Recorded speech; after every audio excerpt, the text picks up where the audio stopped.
So I'm Kyle Stallings. I want to welcome everyone. Thank you for being here today. This is our last meeting until the fall, and so appreciate everybody making an effort to be out today. It's my privilege to introduce my friend Britt Brookshire.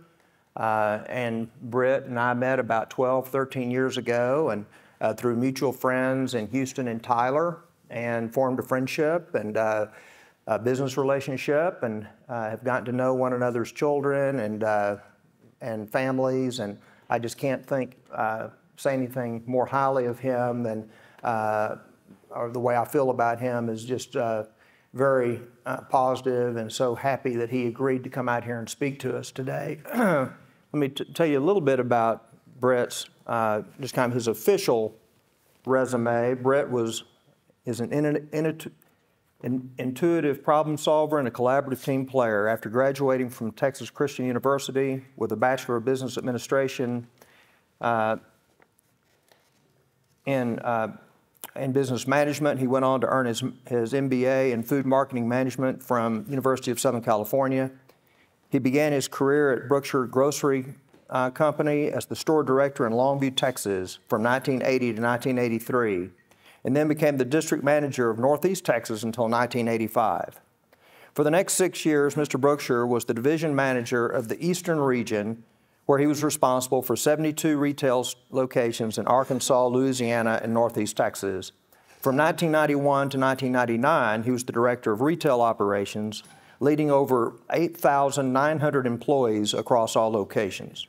From 2000 to 2008, Mr. Brookshire was the president of retail operations and served as the chair and vice chair of the executive board from 2008 to 2018, where he was responsible for 156 store locations under 4 banners: Fresh, Super One Foods, Brookshire's, and Olay.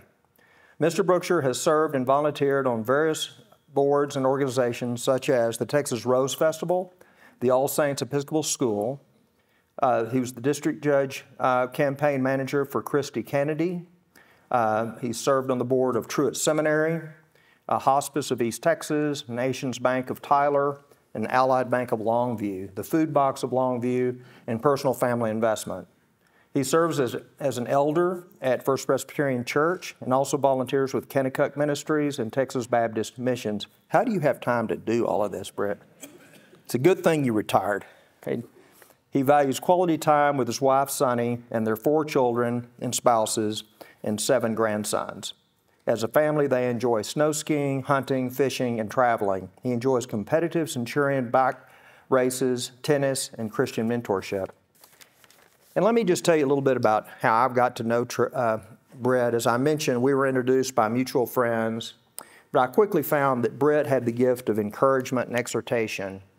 You know, whenever I've gone through a difficult time, I could expect a text from Britt. And he would always have an appropriate scripture. You know, he usually wouldn't give his own wisdom. He would give biblical wisdom, whether it was from the Psalms, Ephesians, Philippians 1:3, James 5:16. It's shown up on my phone more than once. And Britt thinks scripturally. He thinks biblically. And I really appreciate the fact that he never or very seldom confuses his advice and counsel with biblical advice and counsel. I think that's the way he conducts himself. And one of the reasons that the board wanted to invite him out to share a little bit of his journey as in business, in family, and in faith. And so, Britt, if you'll come, we'd like to hear from you, please.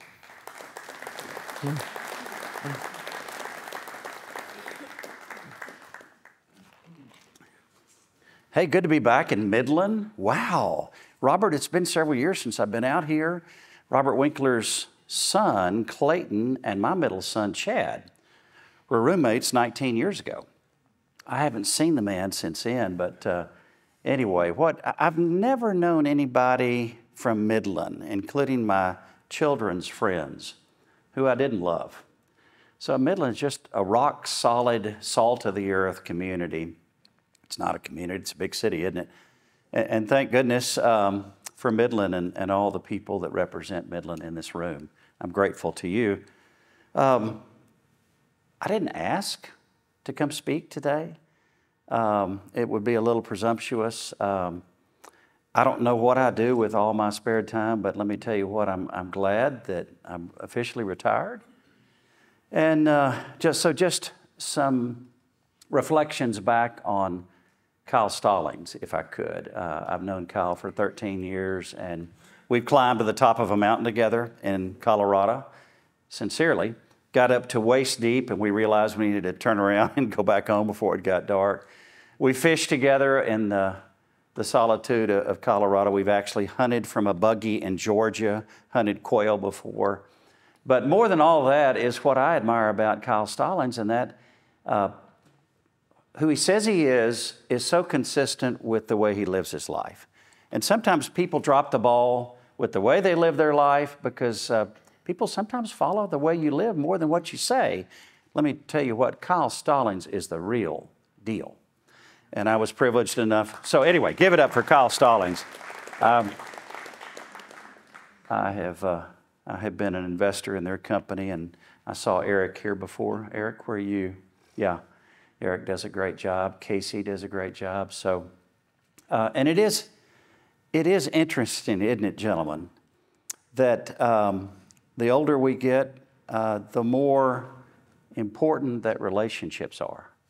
And at 67, and I'm kind of on the other side of the fourth quarter, at 67, you want to make your time matter, and you want to say things to significant men, as you are, that come from my life. So experiences in my life that maybe perhaps I've done wrong, fallen short, and there are too many to even count. And by the way, great prayer you made today. But anyway, I'm grateful to be here. Kyle invited me 4 months ago, so if I'm not prepared, it's not Kyle's fault, it's my fault, okay? So I've got my speech broken down into 3 different categories. I'll talk about our family company first of all. And no, I'm not an oil and gas man, I'm a grocerman. So I probably won't be able to relate to too many of y'all, but perhaps some of y'all have been in family businesses. But if you haven't, it's an extremely interesting journey. The second part will be my career, and the third part will be my faith journey. By the way, I'm not a pastor. I don't do this for a living.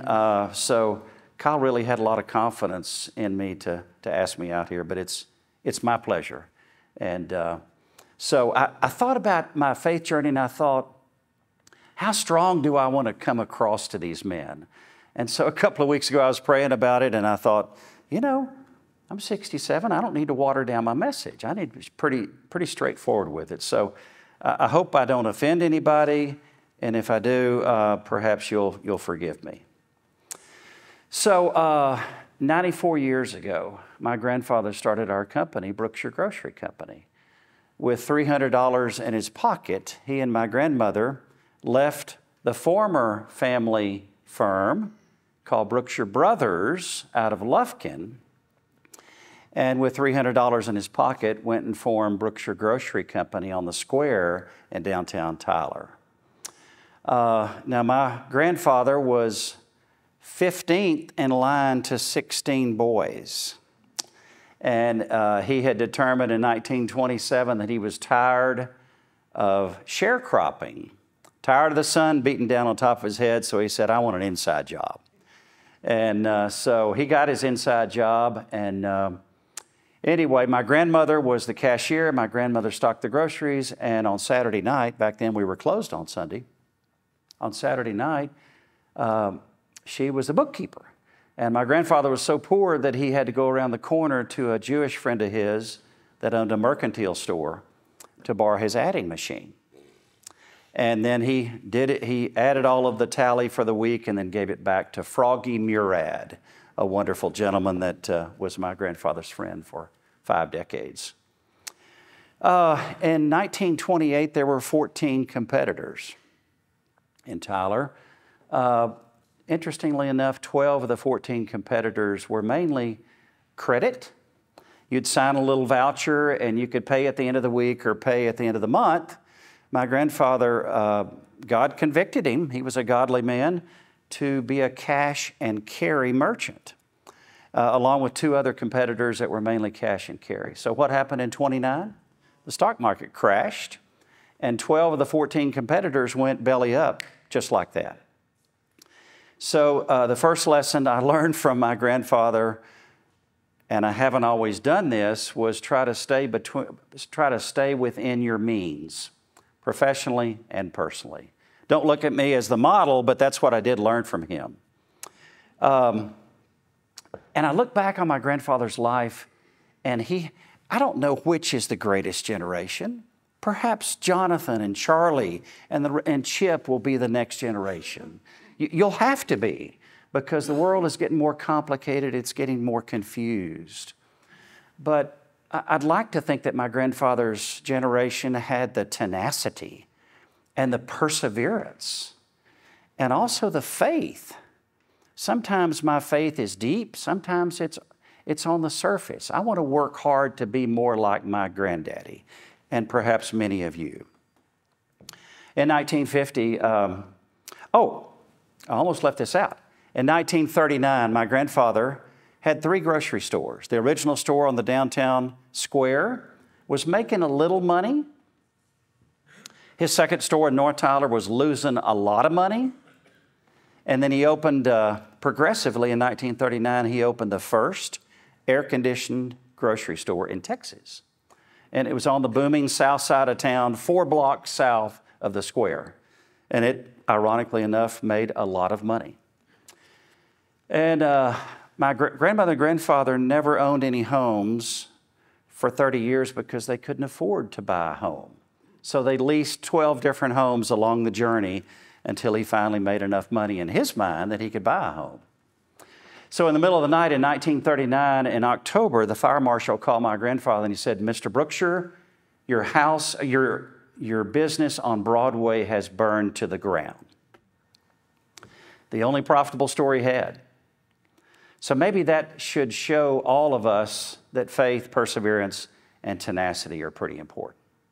So in 1948, when my dad went to New Mexico Military Institute on a boxing scholarship, his mother put one of the 2 salvageable items out of that burned down store in his suitcase. Lard was one, and Lifebuoy soap was the next one. So my dad, story goes, he loved to tell it, he bathed and took showers with Lifebuoy soap all during his junior college years, and then he went to Texas University in 48, graduated in 50, and smelled like charred Lifebuoy soap. So anyway, that was the story that he told, and it was great. In 1950, a semester short, now imagine this, young people, a semester short of graduating from the University of Texas, my grandfather said, "Son, I want you coming back and helping me run the grocery business." My dad thought, "But I'm almost graduated. I need my degree." And he said, "No, you're going to come back and run the store in Corsicana." And it was a brand new store. Back then we had 10 stores. And, I don't know truly how my dad felt, but what a commitment. I couldn't have imagined that. And most of y'all couldn't have imagined it, but that's how devoted my dad was to identifying with hard work, relating to his dad, and so on and so forth. So my grandfather started our company, and he was a man of fairly tall stature. He was 6'1" and about 250, 260, okay? You got a picture of that? Now, I'm not talking about a grocery shelf, because it's like 7 feet tall. But a cashier stand in the stores back then were more like 3.5, 4 feet tall. And his expression, because he believed in customer service so much, was he said, "I will jump over the counter to please my customers." Now get that in your mind.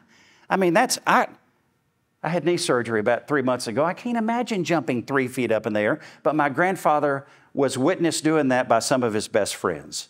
So that was his expression. He would jump over the counter to please a customer. So there's a picture of my grandfather right there, Wood Brookshire. In the beginning, my grandfather instigated what became known as the store greeter. Later it became bag boys, and then when we had ladies in our stores, it became the courtesy clerks. So that was the evolution. And they were the first and last impression that a customer had when they came in our stores. And it's still practiced today. I don't know as diligently, but I think they still do it often. Interestingly enough, in 1986, some of y'all may remember the name Sam Walton. And Sam had a burgeoning, at the time, merchant business. Later it became a merchant and a grocery business. Sam was in town to see his 2 new Walmart supercenters open up. So he toured with my dad and all 7 of our Tyler area Brookshire stores. And the 2 of them spent most of the day looking at stores. Sam was writing down prices on this, that, and the other. But the impression he got was, I like this idea of the greeter. This was in October of 1986. So by December 31st of that same year, guess what? Walmart had greeters in all 1,282 of their stores nationwide. Not because of me, not because of my dad, but because of what my granddaddy started. My dad then came along later. His expression was, people first, profits will follow. And my expression, that young man up there, is, let's pay obsessive attention to our customers. Interesting story. It was a big step forward for us in 1961 when we crossed the state line and went into Louisiana. And we opened up 2 stores in Shreveport, Louisiana. And boy, Shreveport was huge. I mean, it was a big risk. We lost more money in those 2 stores than we made in the previous 16 stores. So again, go back to tenacity, perseverance, and faith. That certainly was a great example of it. We were competing with world-class national chains like A&P and Kroger and Wine Gardens, and it was difficult. They had unions, we did not, but we found a niche because they basically underserved their customers. So with quality, with variety, with cleanliness, with obsessive customer service, and with community involvement, we began chinking away a little bit at their facade. And now today, some 50 years later, we have the #1 share of the market in the most difficult market that we ever entered, and that's Shreveport, Louisiana. So to God be the glory for that. In the 1970s, we entered into the Arkansas market in 2 stores in El Dorado, Arkansas. Same story. Customers were way overpriced for their food, had filthy, dirty stores, and we came in with just a simple concept. We're going to give your wife what she deserves, and we're going to give your wife the price that she deserved. And we became successful and now have 25 locations in 14 towns in Arkansas. In the 1980s, it was a pretty risky move, but we went into the Dallas marketplace. It was really Dad's idea. A lot of density, lots of affluence, lots of competition, 0 name recognition in Dallas, and really world-class competitors. Back when Tom Thumb was a privately held company, they did as good of a job as anybody in the marketplace. So those were my father's formative years as CEO. We opened up a warehouse, a second warehouse in Monroe, Louisiana, to take care of distributing goods to our Louisiana stores and our Arkansas stores. We saved 1 million miles a year by opening up the Monroe warehouse. Now quantify that into today's times with transportation cost and fuel cost.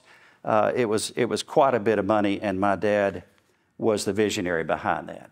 Interestingly enough, it provided additional jobs and allowed more vertical integration when we opened up an ice plant, a water plant, an ice cream plant, and a milk plant. We did that in the 1990s. So Dad was both a leader in the industry and a community leader. And he believed in giving back so that you'd have this connection with the communities we served. And so he expanded the company and its reputation while greatly focusing on enhancing the customer's experience. Dad gave and promoted regularly and generously in his organizations when he was CEO, that he gave personally and professionally for the Boy Scouts of America, the Salvation Army. He started the East Texas Food Bank, and also he gave to every local law enforcement agency in the towns we operated in. So that was kind of his priority. And again, I mentioned that his saying was, people first, profits will follow. It was truly our mission statement during the glory years that Dad was in charge and taking care of customers, taking care of our employees. We called them partners. I think they still do. And profits would follow. It's a pretty simple mantra. And as one example of Dad's vision of taking care of the employees, back in 1972, we started one of the industry's first ESOP.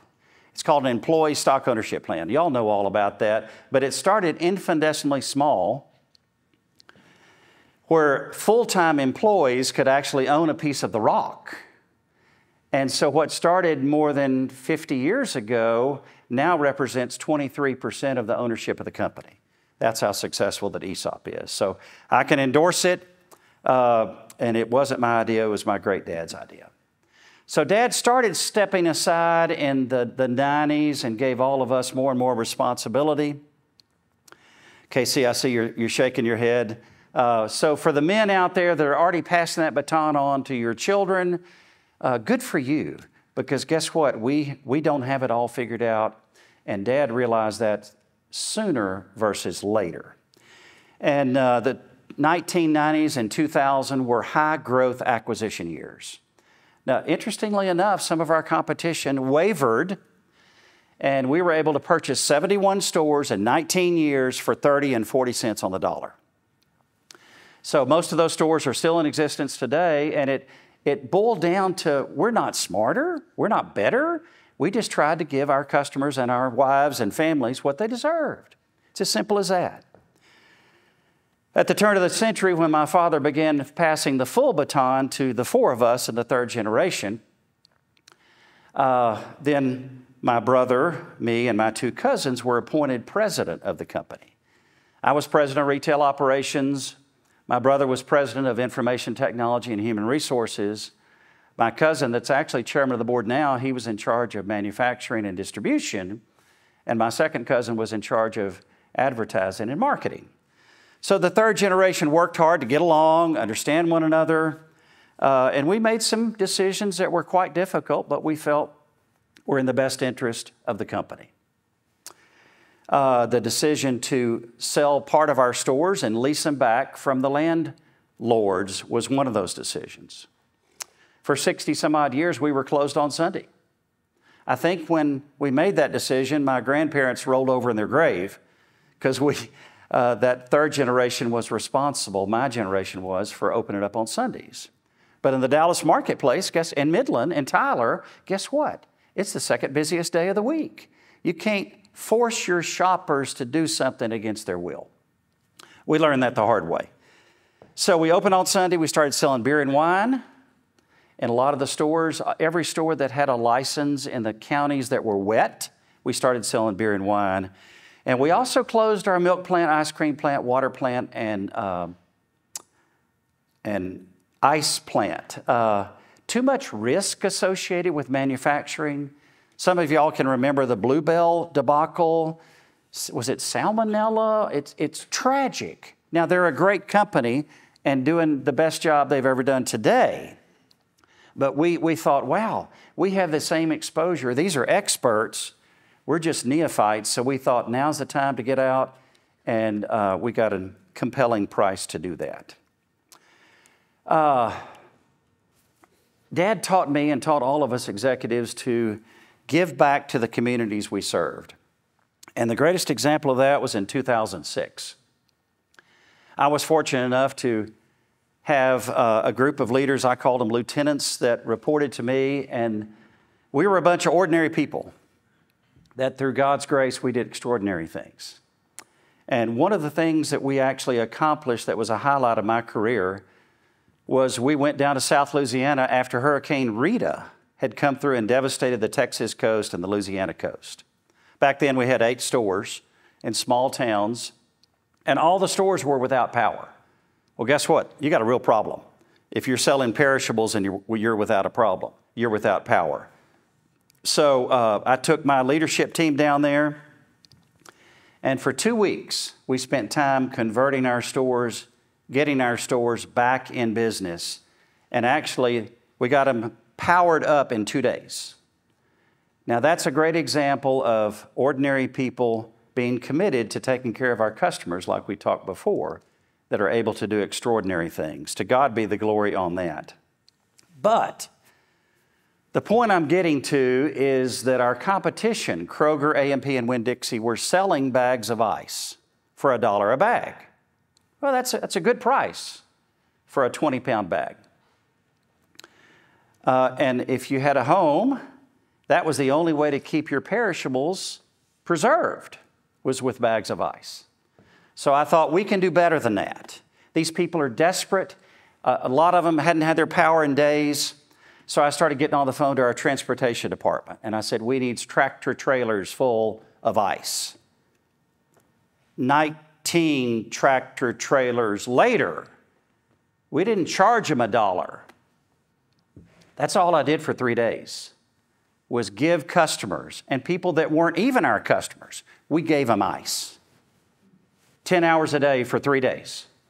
And that, not me, but that effort to try to meet the need of people that were in the most desperate scenario is something I will always remember. And I don't claim the credit.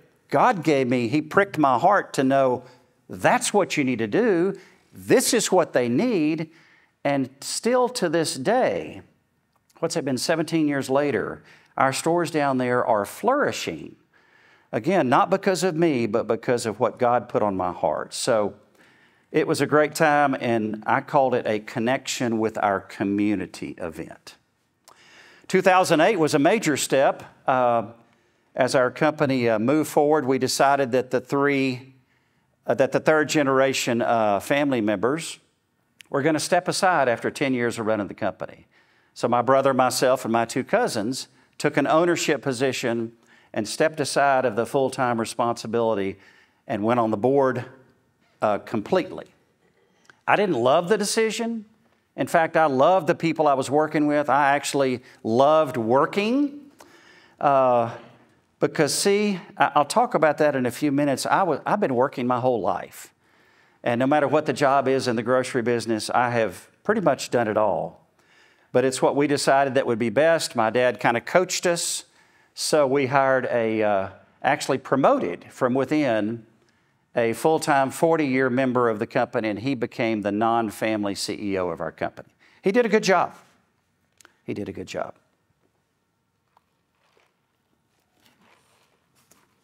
So that's the first part. That's our family. And so my career, I was given the chance to go to camp every summer or to work in a grocery store.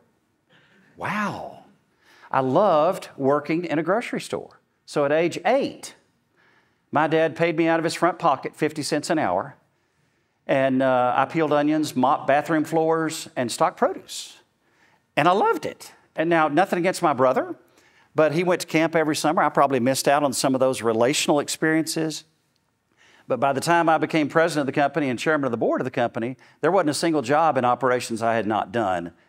I don't know well, but I hadn't done it. So I probably wasn't the best bathroom mopper, but it taught me the value of $1, and it taught me that work is honorable and you should give it your best. And one of the Bible verses at the end, we'll talk about that.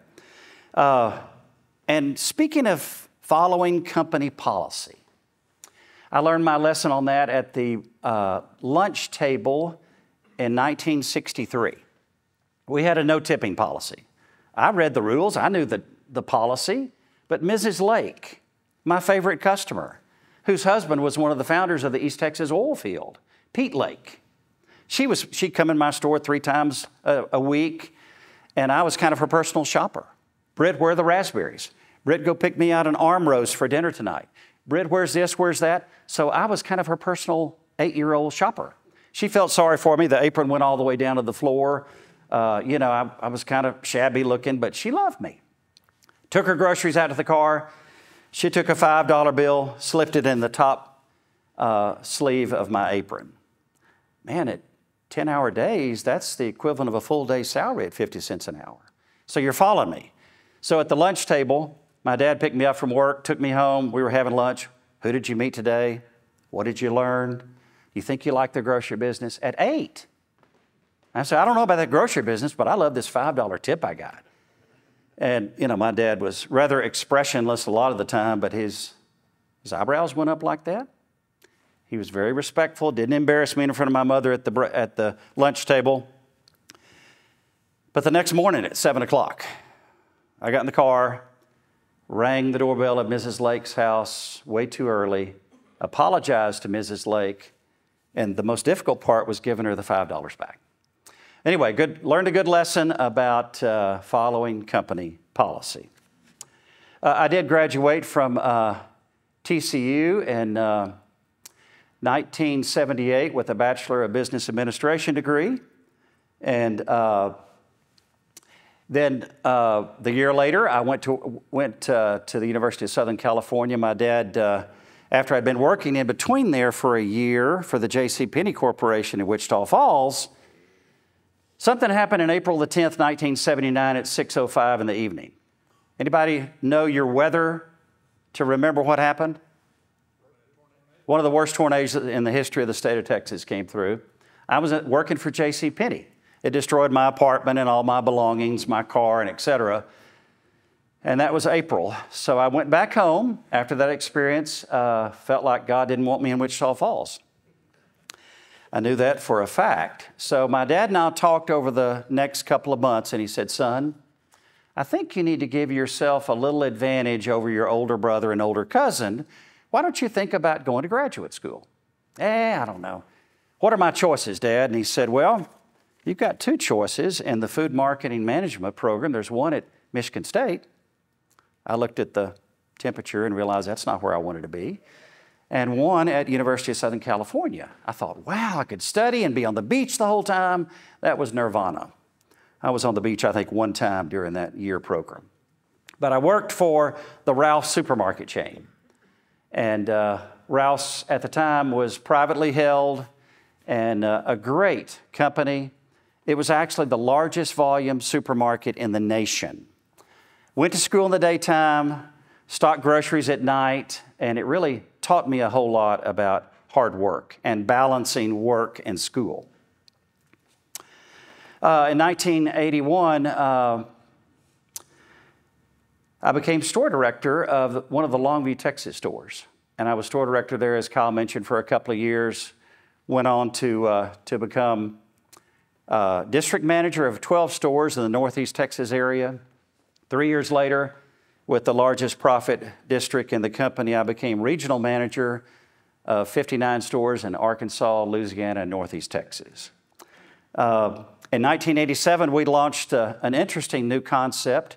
There was Brookshire's at the time, and then we launched a price impact concept called Super One Foods. Limited service, but extraordinarily low prices, which at the time is what people love. They still love. We have 35 Super One stores in our company now. They represent about 25% of our profits and also volume. In 1991, I was promoted to what I think was the most gratifying position in the company, and that was director over retail operations. I was privileged at the time to be over 121 stores. But more important than that, it was a challenging and rewarding plateau in my career. Because see, like most of you, I had the chance to learn and be mentored by 30, 35, 40, 45, and in some cases 50-year experienced veterans in our company.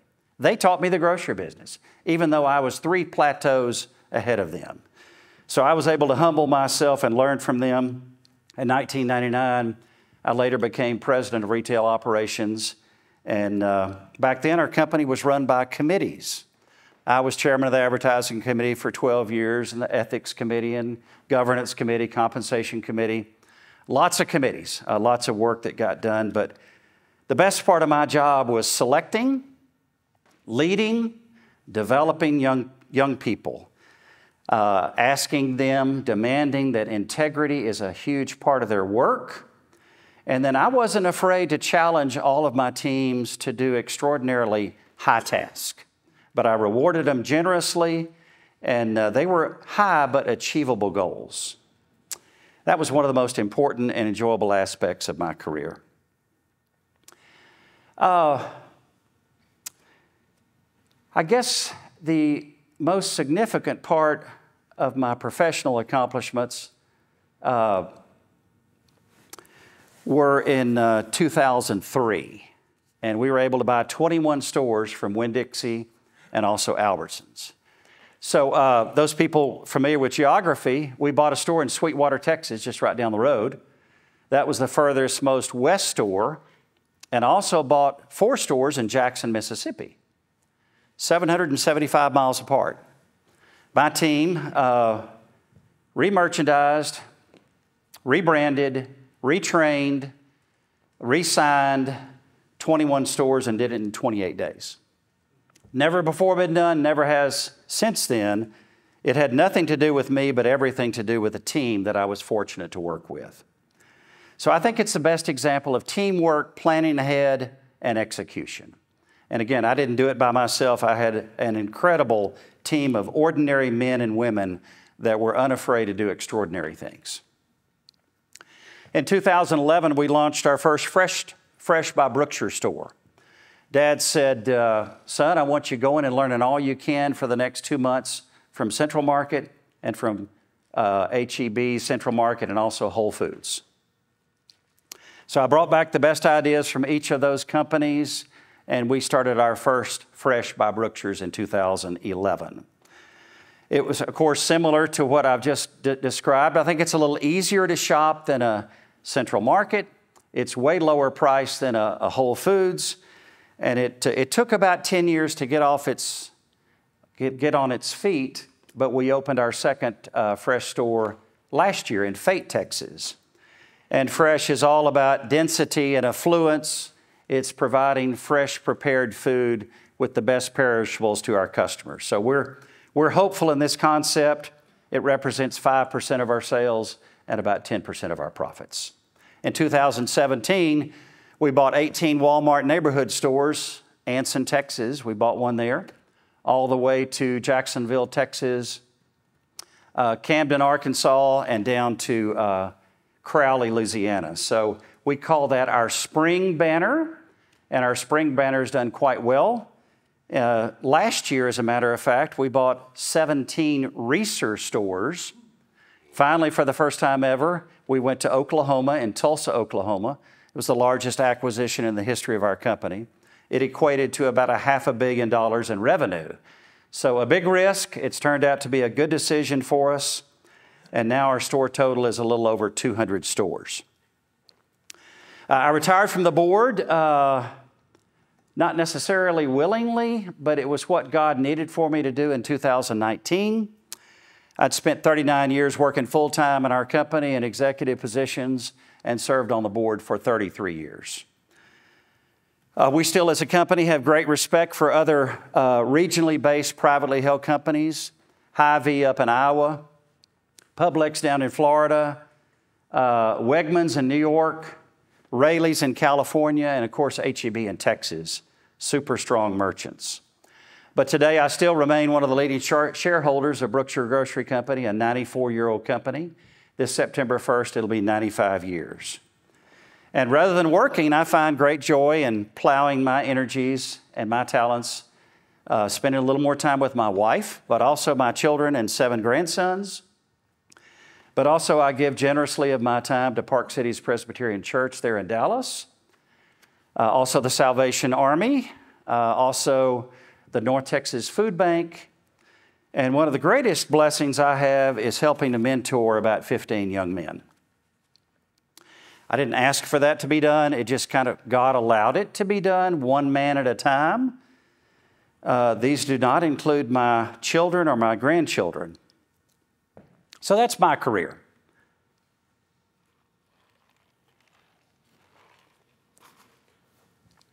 of my faith journey.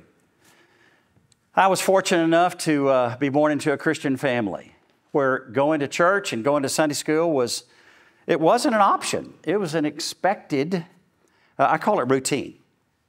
And I accepted Jesus as my Lord and Savior on Maundy Thursday in 1969 during Holy Week. Being the youngest of two sons, I was somewhat rebellious as a teenager. Rebellious to get my attention, rebellious because I wanted to be different than my brother. And God protected me as I had many mistakes in my teenage years.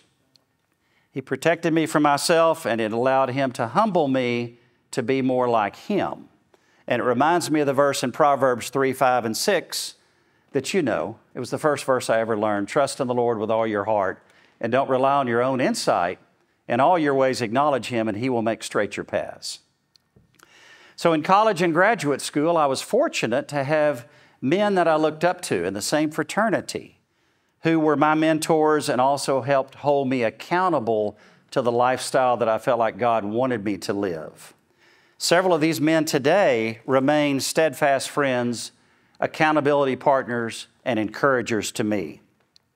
So I'm grateful to be surrounded by men who make me stronger, men that encourage me. And some of you younger men, let me just implore you to find mentors. There are many mentors in this room that are far better than me. Find one, because Proverbs 27:17 says, iron sharpens iron, so as one man sharpens another.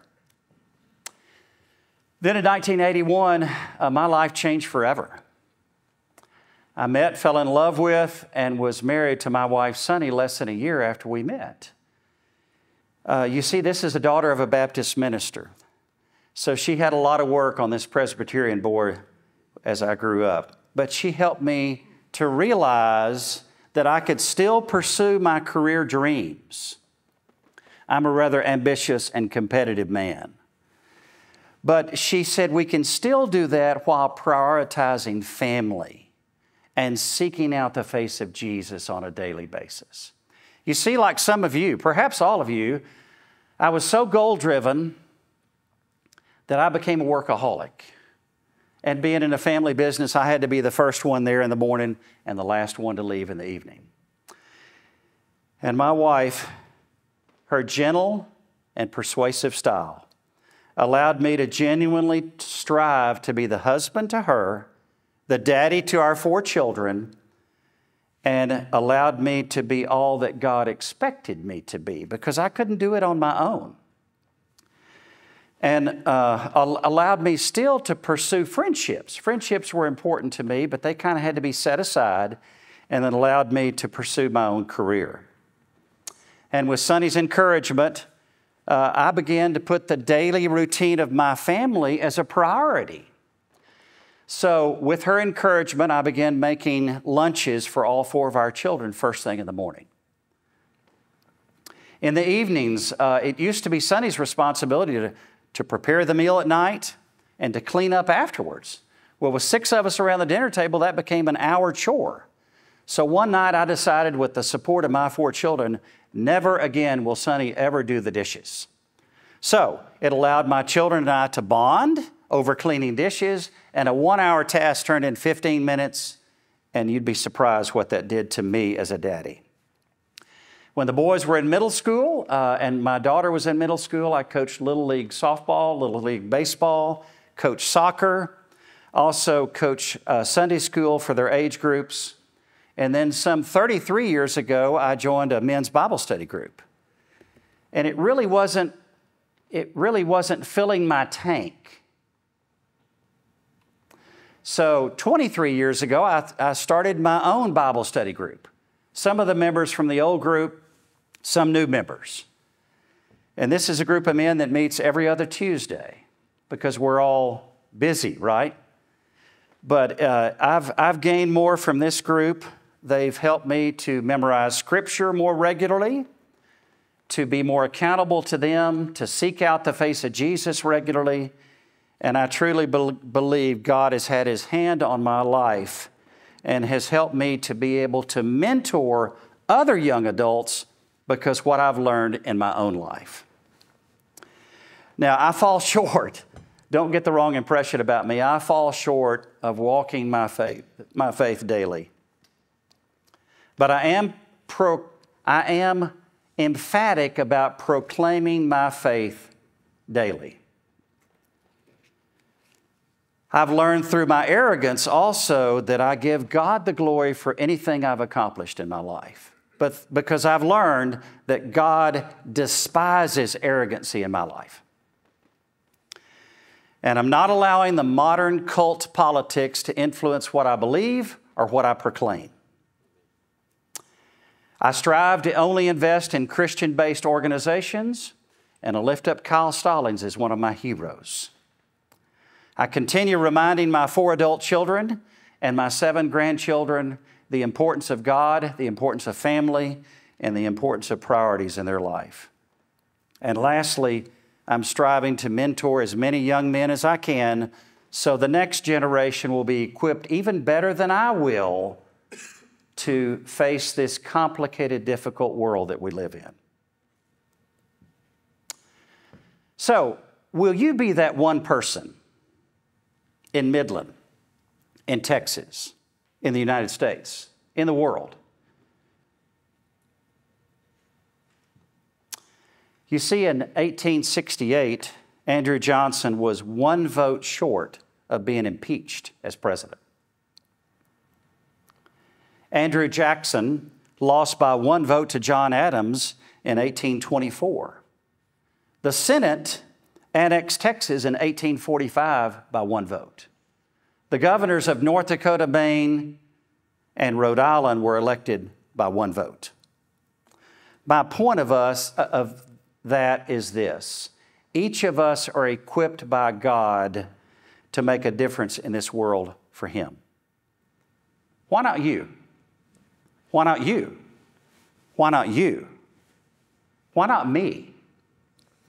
Because see, by stepping out in faith, we can probably make a difference for eternity. And as you already know, we can't accomplish anything significant for His kingdom without accepting Jesus as our Lord and Savior. Believing in the resurrection of Jesus from the cross. And then thirdly, confessing our sins, that we are fallen. That's how we get to heaven. It's not by what we have, or it's not by our name.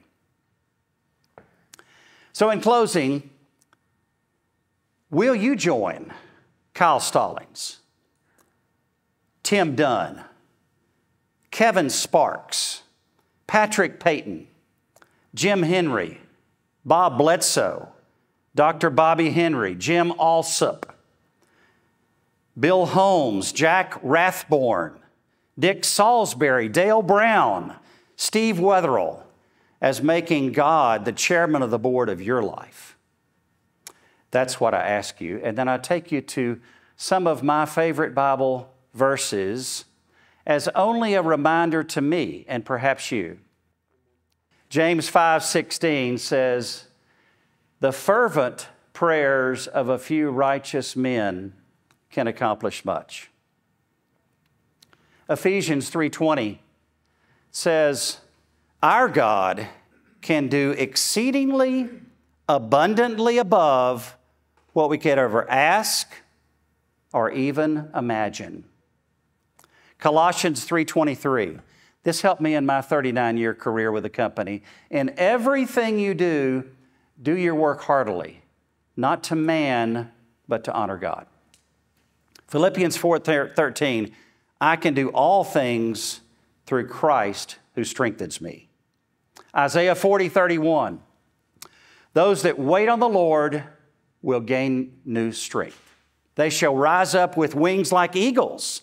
They shall run and not be weary. They shall walk and not faint." And one of my favorites, John 14:14, "Whatever you ask in my name, I will do it." Gentlemen, thanks for your time. God bless you all.